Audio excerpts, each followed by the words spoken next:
Hi everyone, welcome back to Common Sense.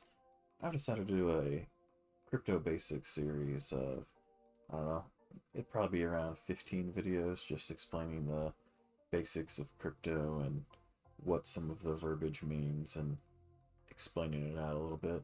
Probably release one, maybe two a week. I've got a bunch planned right now. I'm going to continue to do that with everything else I've got going on as well. I'm pretty excited about it. I know a lot of people are watching that don't know a lot about crypto, so hopefully this will get some people into it that aren't already into it, because it's a great space to get into. It's extremely interesting, and I think it's only going to grow out. Alright, well, let's get into it. Alright, like I was saying, this is just a crypto basics course. The first one will be Intro to Crypto, and as usual, nothing I say is financial advice. I'm just telling you my thoughts. So what exactly is crypto? The easiest way to explain it is to compare it to fiat currency like the US dollar, except for it's digital, which isn't really that much different than money in your bank account. Um, the US dollar can be tracked via account numbers, bills, serial security numbers. Everything's linked to your social security.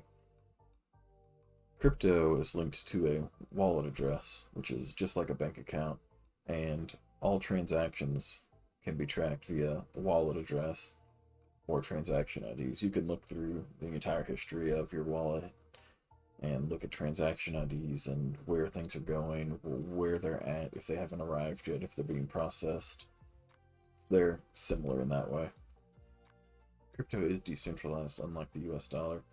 Decentralization just means that there is no banking system or government making decisions for the currency, so there isn't going to be more printed out in most cases. Like, there's no more Bitcoin that's going to be printed outside of mining blocks. They aren't going to flood the Bitcoin economy with trillions of dollars of payments sent out to the public.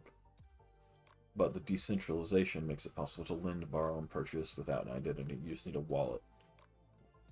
Anybody can have a wallet, and you can send Bitcoin to anybody. And you can do all those things without using a bank or a middleman. You just pay transaction fees. Crypto is an extremely volatile investment. The markets fluctuate extremely quickly. That means you can make or lose a great deal of money extremely quickly. And that's why a lot of people are in it compared to the stock market. But similar to the stock market, why is crypto more volatile? There's a number of factors. Supply and demand. Ethereum fees are a great example. Ethereum's a huge blockchain now. It's gotten very big. Fees are what people complain about a lot, which is what they're trying to fix with ETH 1559 and eventually ETH 2.0. If a lot of people are making transactions at the same time, you pay a crap ton in Ethereum fees to use the network. Trends tend to slightly mimic the stock market, meaning not that they're linked, but like as the price of, say, Bitcoin goes down, generally the price of everything in crypto goes down. Nothing's specifically linked to the price of Bitcoin, but it just seems to be a trend that's going. Crypto also seems to work in the opposite of the economy, mainly the faith in the dollar. So as people lose faith in the US dollar, the crypto market tends to boom. And there is a much smaller market caps compared to, say, the stock market. So if somebody's buying a large sum of money, a large sum of a specific crypto at once, especially small cap coins, the price will shoot up. Or vice versa, if they sell a lot at once, the price slams down. Stock and commodities move rapidly as well, depending on what's going on in the world. Tended to notice that if the stock market goes down initially, crypto goes down as well. But then crypto seems to recover a little bit faster than the stock market.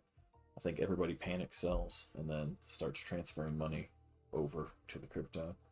And just a fun fact, no one that's held Bitcoin for at least 4 years has taken a loss yet. And we'll see if that trend continues.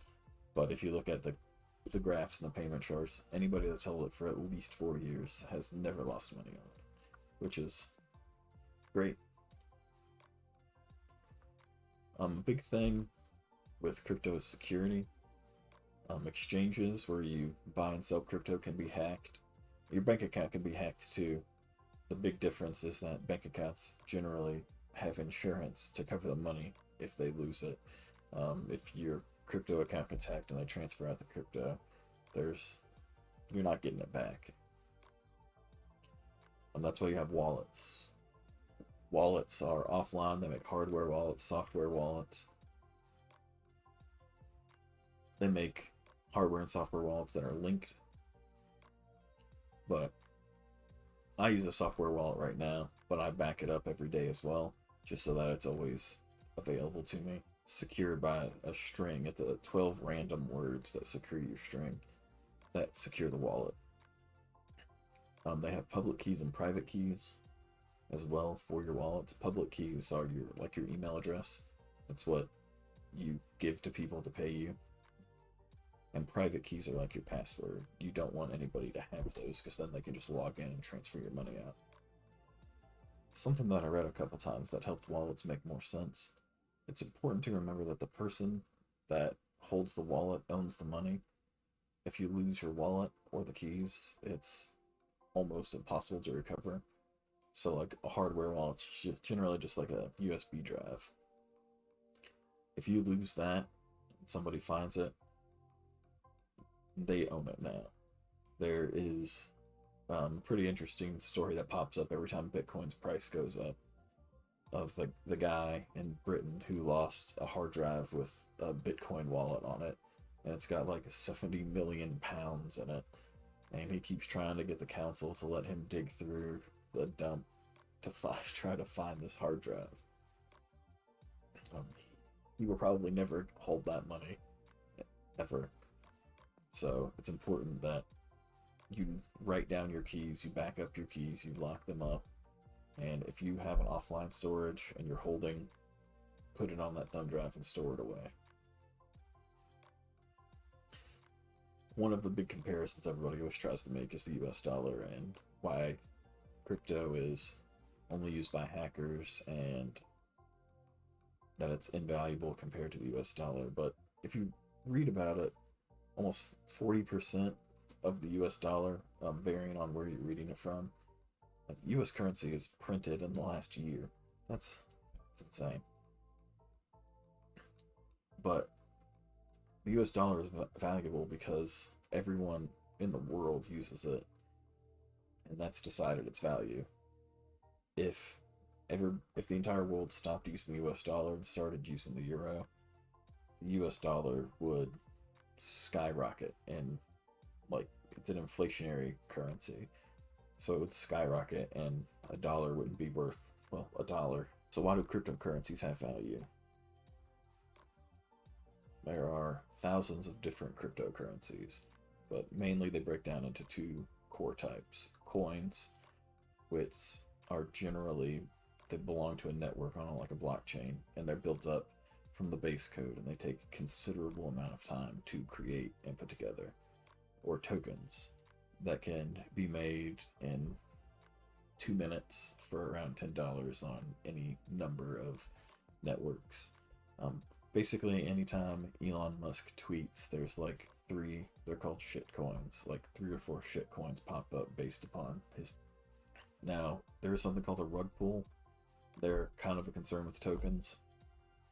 Rug pulls are basically, they come out with something, talk about how awesome it is, try to get everybody to put money into it, and once they get a bunch of money put in, they sell all of theirs because the coin's worth money now, so they sell all the currency that they have, make it worth nothing, and then it just chills there, worth fractions of a penny, while they went away with most of the market cap. And it depends on the coin as far as value. I've got 4 examples. They're just basic overviews. You're going to want to dig deeper into everything before you decide to invest in anything. I will, at a later point, come out with another video that talks about how to do research, or how I do research at least. The first one's Bitcoin, and Bitcoin's a proof of work cryptocurrency, and its purpose is a store of value. It's mostly based on gold. They have something called the halvening. It happens every 4 years, 4-ish years, slightly less generally. And the reward for mining is cut in half. Currently, the reward is 6.25 Bitcoin per block mined. Mining will continue until 2140. Then the rewards will be gone. The network will then incentivize to help people validate blocks, probably through network transactions like Ethereum does now. It was famously created by Satoshi Nakamoto, but nobody knows who that is. There's been a number of people who've claimed they're Satoshi, but nobody knows who it is. And Bitcoin allows for secure transactions, peer-to-peer transactions, without the use of a middleman. And May 22nd is Bitcoin Pizza Day. The famous day in cryptocurrency where somebody paid 10,000 Bitcoin for 2 large pizzas, which now would be millions of dollars worth of pizza. So Ethereum is easily the second most popular. It's also proof of work, but it's moving toward proof of stake. They've been saying ETH 2.0 is coming out soon for a while. I think it'll be a couple years, but we'll see. But unlike Bitcoin, you don't get paid for processing blocks. You get paid for processing transactions. And I'm gonna butcher his name, but the founder is Vitalik. There was a group of people, but he's the main guy that's there now. Ethereum is mainly used for running dApps, or decentralized apps like games, on the Ethereum blockchain, and it's also used a lot for DeFi with sites like Uniswap. So Dogecoin's always in the media now, but it started as a joke. It was created by software engineers Billy Marcus and Jackson Palmer. It allows for peer-to-peer transactions, but it was developed to be more accessible to the public than Bitcoin because of the price. The running joke online is that 1 Doge will always equal 1 Doge. 5 billion coins are added to the Dogecoin circulation every year, which kind of makes Dogecoin difficult to maintain its value because every single year they add 5 billion coins. But currently, the current price does prove the power of the internet and meme investing. It is actually proof of work and can also be mined. Generally, it's dual mined by script miners whenever you're mining Litecoin. Now, some of the weird stuff with Doge, 65% of all Doge is held by the top 98 wallets, and the top 5 wallets actually hold 40%, with the biggest wallet being 28% of the total Doge supply, and that person is not one of the creators.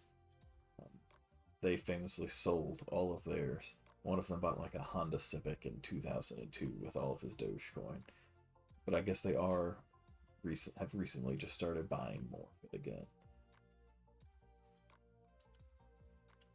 And Raptorium is a project that I like a lot. It's relatively, new-ish. It's a proof of work cryptocurrency, but it also has smart nodes. So you can stake your money too. So it's kind of proof of work and proof of stake. I couldn't find the real names of the dev team.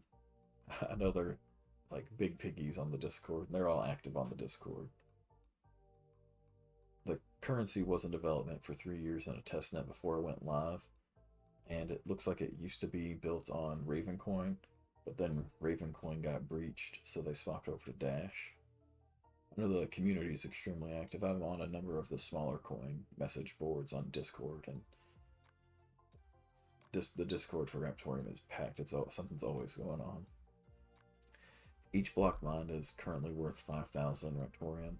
That is going to drop down as time goes on, but for the foreseeable future, it'll be 5,000. The cost to run a smart node is going up soon. It was 600,000 Raptorium. It's jumping up to 800,000 here soon, and eventually it'll be 1,000,000.